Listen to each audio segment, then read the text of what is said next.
sorry to you that I am late for the next video. Here we are going to start the next part of a speech, that is verb. Do you know, the student, what is a verb? First of all, we will come to know about the verb. Verb, simply verb is an action word.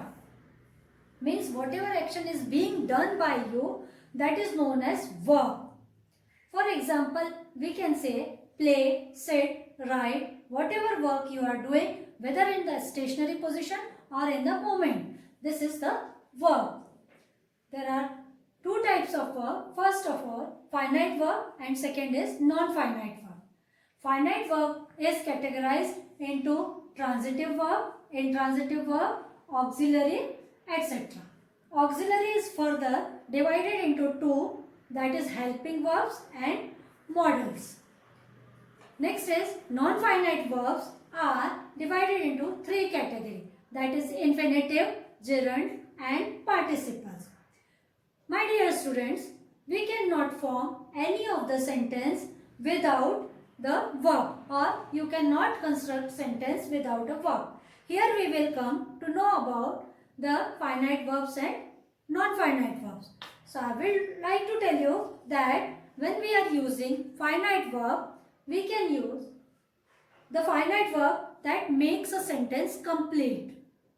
Without finite verb, sentence will not be completed and it will not have sense.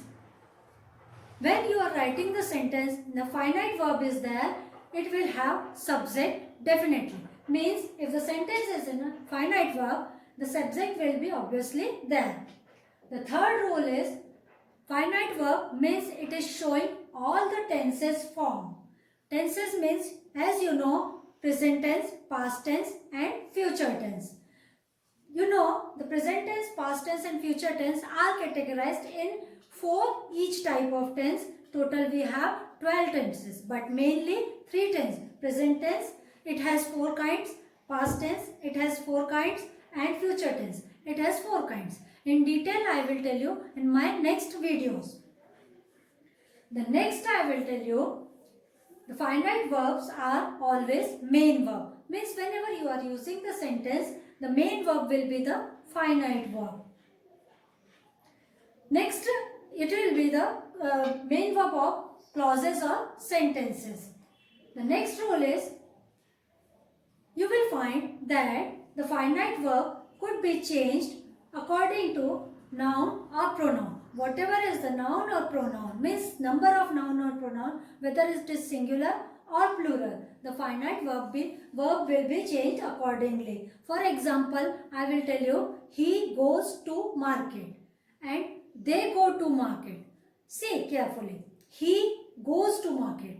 Singular subject, plural verb. He is singular, goes is plural. They go to market. In second example I told you, they is plural and go is singular. So we can say the finite verbs are changing accordingly, noun, pronoun and its number like singular and plural.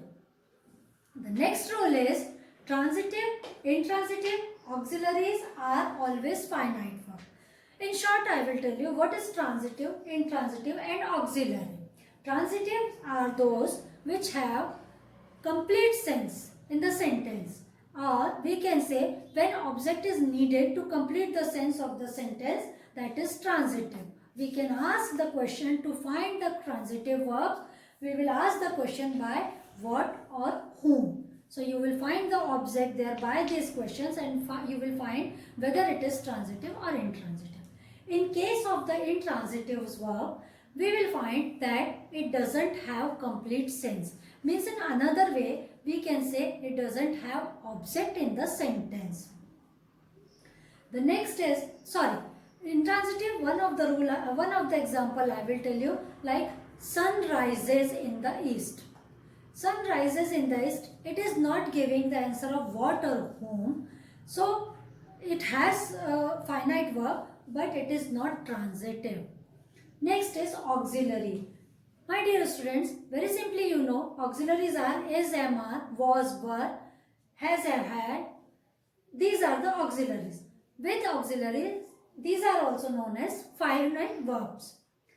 Now for finite verb, a sentence I will tell you. For example, Vandana likes to sing. You will mention, my dear, that Vandana is the subject.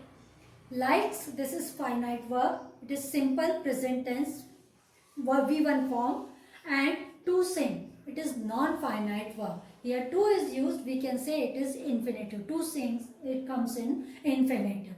Now we will come to the non-finite verbs. For non-finite verbs, the first rule is it cannot make a sentence complete. Means when non-finite verb is used, the sentence will not be complete or non-finite will not complete the sentence. Second, non-finites are always needed at least one finite verb. Means when you are writing the sentence, if there is non-finite verbs, to make the sense of the sentence complete, we will need one of the finite verb. My dear students, the third rule is it does not indicate any tense, mood or gender. Means in non-finite verb, no tenses form, no mood and no gender is included. Means we can say on the other way that same forms of the tenses and genders are used. If we go to finite verb, we had seen that according to the noun or pronoun, their number are changed, singular or plural. But in non-finite verbs, tenses and genders are never changed. The fourth rule is it is used as noun, adverbs and adjectives. Non-finite verbs are used in nouns, adverbs and adjectives.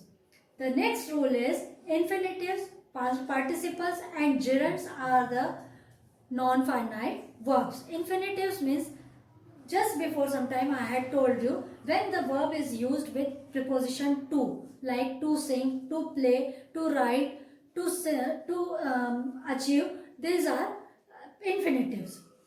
Participles means if you are using the continuous verb like taking, going or en or ed form, means past participle form. So we can say participles are to, that is present participle and past participle. Those are also infinitive.